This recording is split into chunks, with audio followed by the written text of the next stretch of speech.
Two dudes reviewing the news, pop culture, video games, movies, and shoes. Quincy and Justin with a nerdy forecast. So stay a while and welcome to the Ugly Mugs Podcast. Welcome to the UglyMugsPodcast. Today I'm your only host, Quincey. It's a bit of an unusual episode, I know. We've only had to do this one other time back in October when Justin had to run an episode on his own. That was because I had to do a family vacation. Like I said, I shouldn't say have to when it's a vacation, but I was doing a family vacation. And this week, Justin just needs a break. He's an essential employee. He's working a lot. He does graveyard shifts. It's pretty rough on the guy. So we're giving him a break today, and I'm just going to do a little ESPRESSO episode for you. Quick, short, sweet.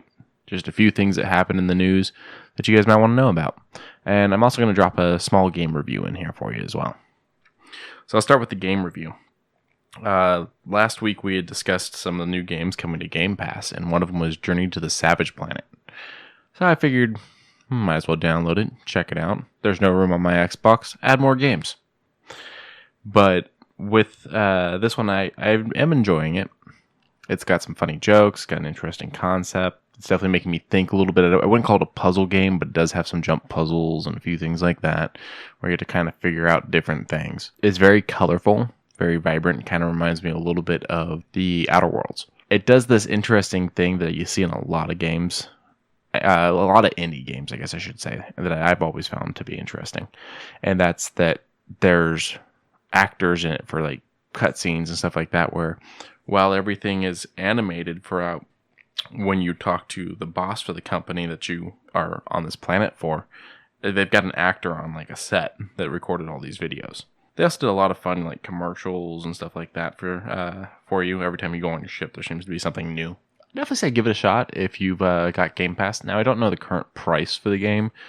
Depending on the price, I don't know. I don't feel like I would spend $60 on it. And it's not because it's not worth it.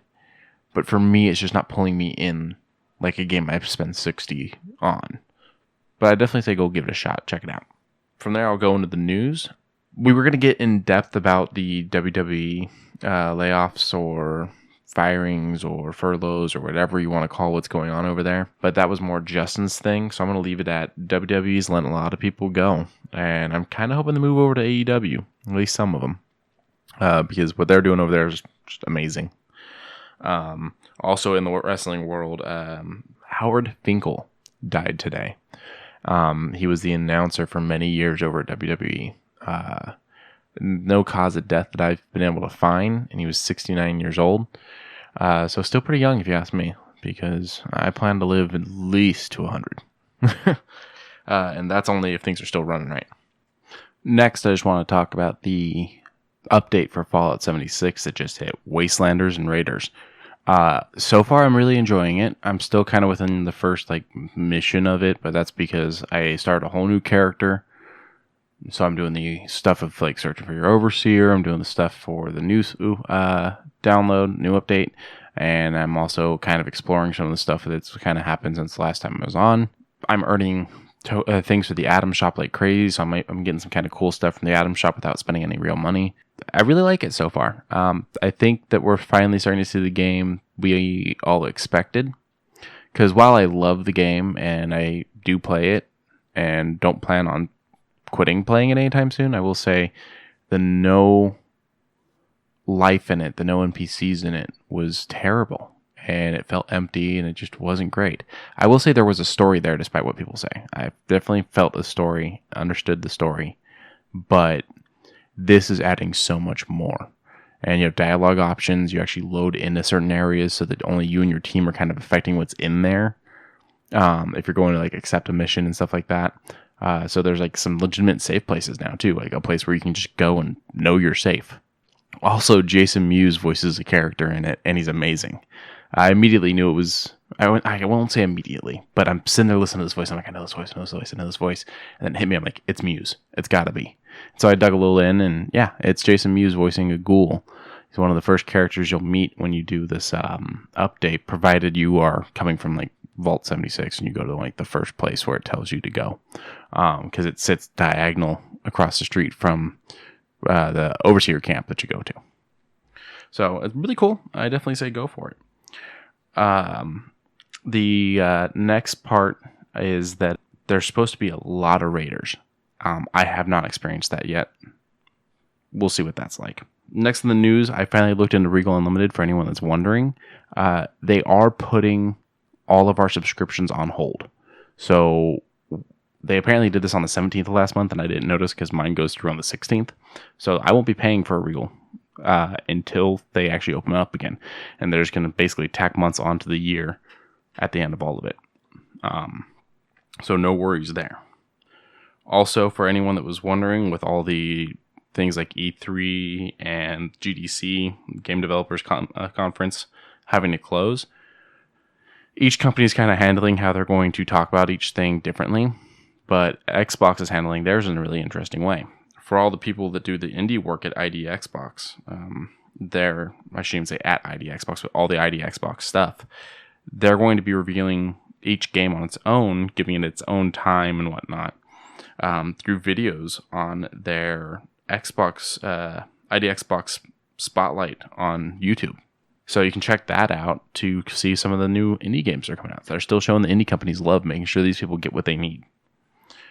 And the last thing I'm going to touch on, because like I said, this is going to be a short one, is that J.J. Abrams has signed a big deal with HBO Max. Now, I don't do Max. I have too many subscription services, but some of this sounds like pretty cool stuff. So he announced 3 shows that are going to be going through the streaming service. Him and the writer Latoya Morgan from The Walking Dead are working on a new show. It's a completely original show called Duster. It's set in the 1970s Southwest and tracks the life of a gutsy getaway driver for a growing crime syndicate that goes from awful to wildly stupidly and dangerously awful. The second is Overlook. Now, some of you are just going, Overlook. I know that. Why do I know that? This is going to be a spin-off for The Shining. It's going to follow some of the things that happened to make the Overlook, or happened at the Overlook, because it's such a haunted place. This is actually going to be the second time that Abrams has worked with King, because he does Castle Rock over on Hulu. So it's going to be like the untold, they say, quote, untold terrifying stories of the most famous haunted hotel in American fiction. And then the last show is actually going to be Justice League Dark. This is great and terrible at the same time, because I love Justice League Dark. I want to see more of this, but I'm getting a little tired of all the different DC universes that are active now. We've got the Arrowverse. Yeah, Arrow's done, but Flash and Legends is still going, and Legends has a lot of the stuff that would be needed for the Dark Universe, mainly Constantine.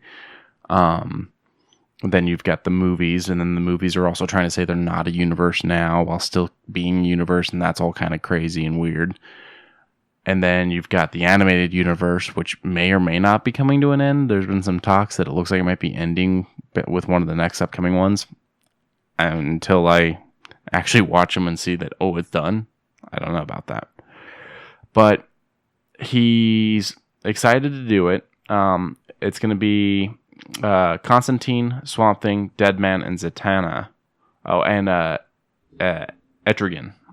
He's the demon imprisoned in the body of a medieval knight. So this could be a very big thing, and it might be what HBO Max needs to become one of the big players in streaming. I think the thing they need to do, though, is remember the fact that a lot of us already pay for HBO and Cinemax, and that they're kind of screwing us. So those are just some of the things I came across today and wanted to talk to you guys about.